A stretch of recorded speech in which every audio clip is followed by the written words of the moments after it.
Welcome to Costume, Props, and Cosplay, the web series where I provide do-it-yourself tutorials on prop and costume builds. Welcome to the first episode. Today's prop build will involve an expense of $5 US to create a holoprojector and a communication device. I will also utilize a collection of spray paints and various superglues that are used in multiple prop and costume projects in separate videos. These tools will not count toward the mentioned expense total. After the prop build, I will test it out in a small video skit at the end of the video. Make sure to watch the whole way through. Today we're going to build two types of communication devices using items I've picked up from the thrift store and the dollar store. I found this old mouse for $2. If I disassemble it, we'll probably find some interesting parts on the inside we can use.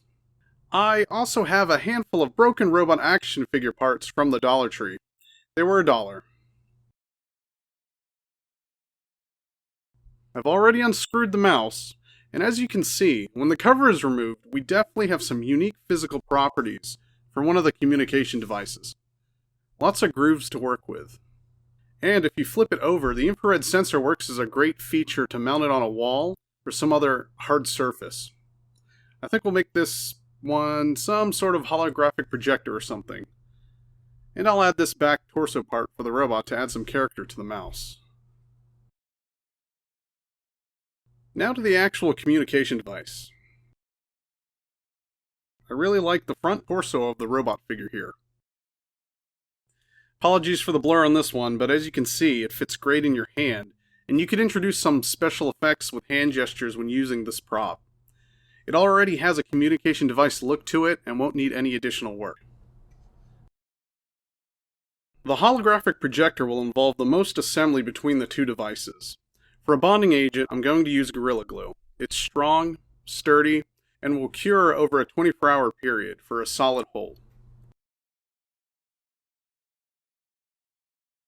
Let's see, add some to each hole where the screws used to be, and I'll also add some to the perimeter.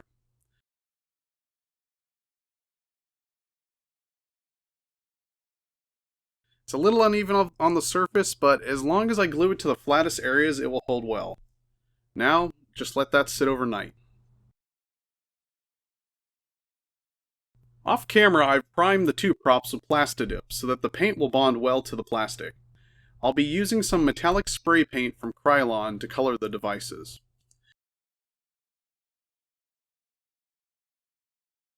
Just a few quick sprays to the props, because I want some of the Plastidip to show through. When it's done, it will give a worn look to the item, creating more realism. Use your best judgment on how many sprays to add. I used 8 sprays and then I'll just let it dry overnight again. As you can see, the props look pretty good as they are, so you can leave them if you'd like. But I'm going to enhance mine with a great tip from Create SciFi channel through the use of nail polish for paint.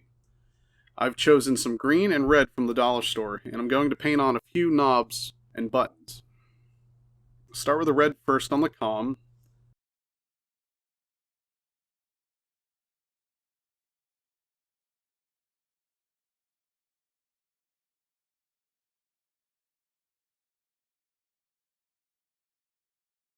Just a couple dabs in the middle.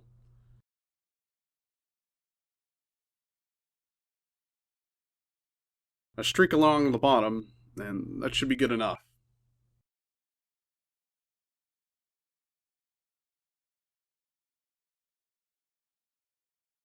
Now the green. I'll add a bit here and there. It's more runny than I thought, so I may go back later to add a second coat.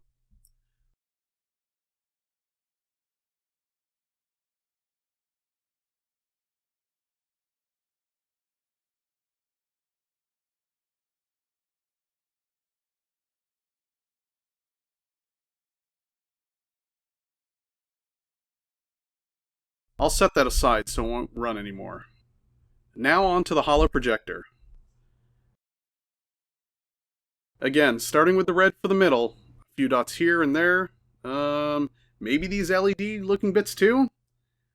Might have used a little bit too much. Now green again.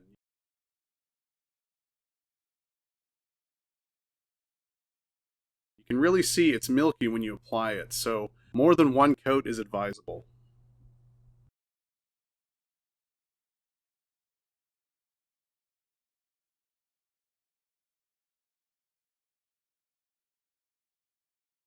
Now that both the props are finished, let's test them out in a video skit with simple sound and special effects.